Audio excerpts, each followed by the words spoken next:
So ladies and gentlemen, as you can see, we removed the gearbox of this Mitsubishi 4M40. The problem that we had was the seal that goes around the crank over here, and it basically leaked profusely while driving, and when coming to a standstill it leaved a puddle of oil.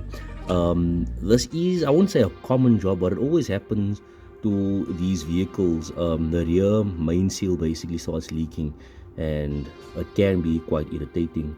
It was quite a job removing the gearbox out of this vehicle, as it is a 4x4. As you can see there, the transmission axles. So yeah, this is how far we basically got. Now we just need to get the new seal to put into the to go into the crank over here. What we did try as well is to remove this whole mechanism right here, but it was quite too tight. As I do know, you do get the whole part that basically fits on there, but it was quite a struggle to get it off. So we just decided we're going to change the seal in the housing here. As you can see, the sealant is quite thick around here also, so it was quite difficult to get this thing off here as well. So what we did was we just left it there, and we're going to get the seal and knock it in there. I'll basically show you guys also where the transmission is, what we did, what we also had to do to actually get the transmission out, because it is quite a job as well. It's not as easy as you would think it would be.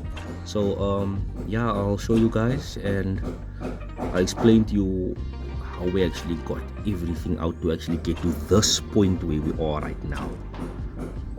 So guys, this is basically, well, this is the transmission of the bucket that we took out. As you can see, a couple of leak spots over here.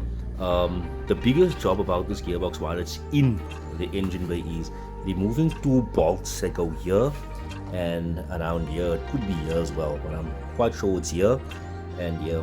The reason I say getting those bolts out is because you have to pull the whole engine forward with the transmission connected to the gearbox before you can actually remove those top two bolts and get the whole transmission separated from the engine bay.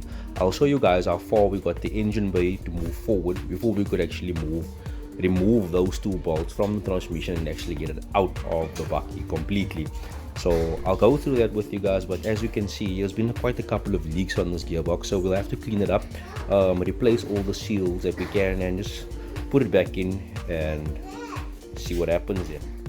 Just one thing to remember: when you do remove this transmission, you have to make sure that these three plugs are disconnected, because I don't think we'll actually notice it when you take the gearbox out, but because as you can see the size of this thing, this is a huge gearbox. So when you actually get this gearbox out and on the ground, it's quite easy to forget about these two little plugs that need to be unplugged and separated from the gearbox before removing it completely. These are the plugs that basically engage the 4x4 and the 2x4 when you're driving. So just remember, you always have to unplug this first before going further. Excuse the noise, guys. The guys are a bit busy here, but bear with me.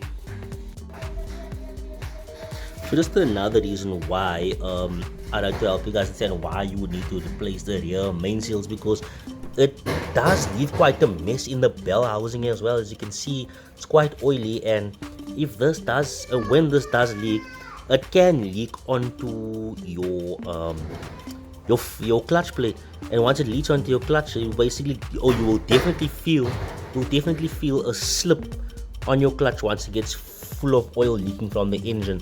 So yeah, and another reason also is because you don't want to mess up your driveway. I'm sure you guys experience the oil leaking your driveway. It does leave quite a mess, and that's one thing you'd want to avoid. It's a heavy job to avoid things like that, but it's something that has to be done, guys.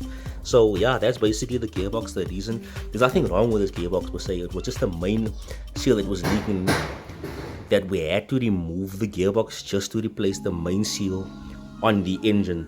So such a small thing can cause such a big job.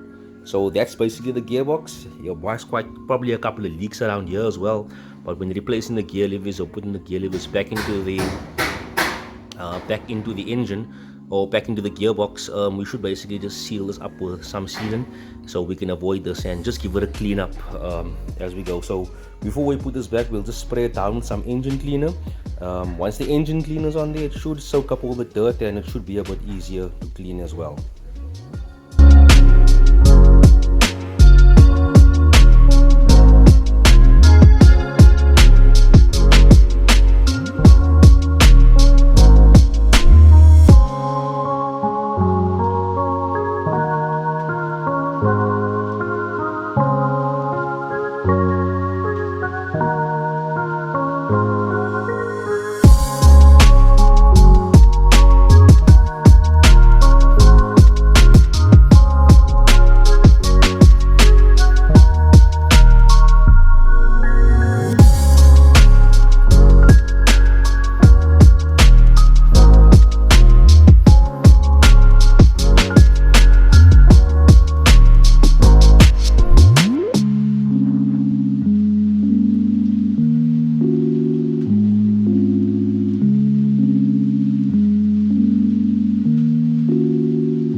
So after some profuse scrubbing, this is where we are right now. As you can see, we're like 70% clean of the gearbox right now. As you guys saw earlier in the video, how full of sand and mixed oil this gearbox is looking like. So it's looking quite close to a clean gearbox, not brand new I would say, but this is how far we are right now.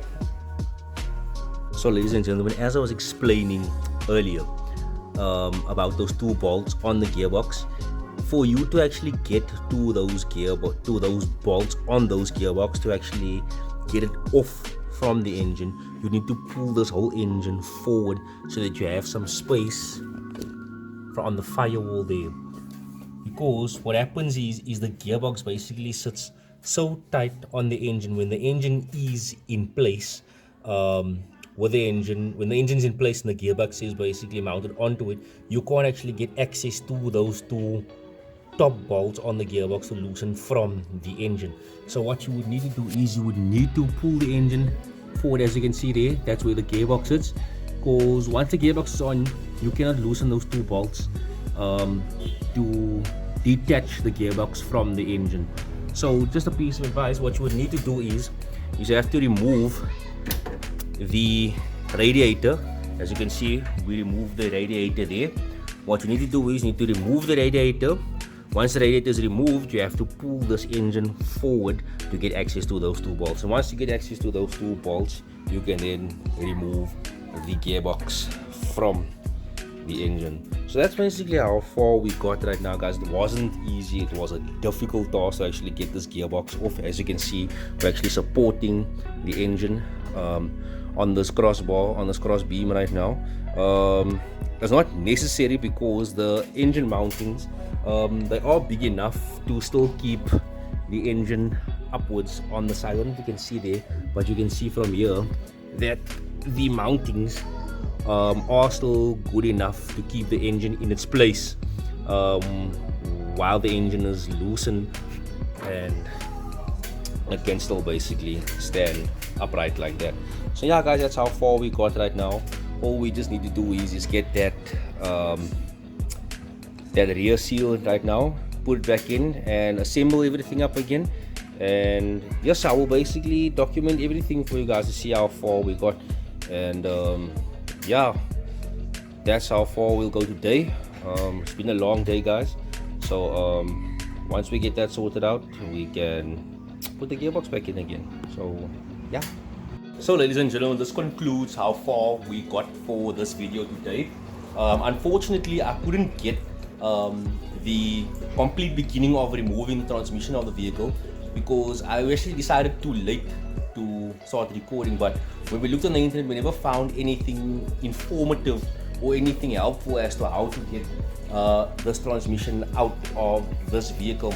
So this concludes part 1 of this video. Tomorrow we will be continuing with reassembling everything again.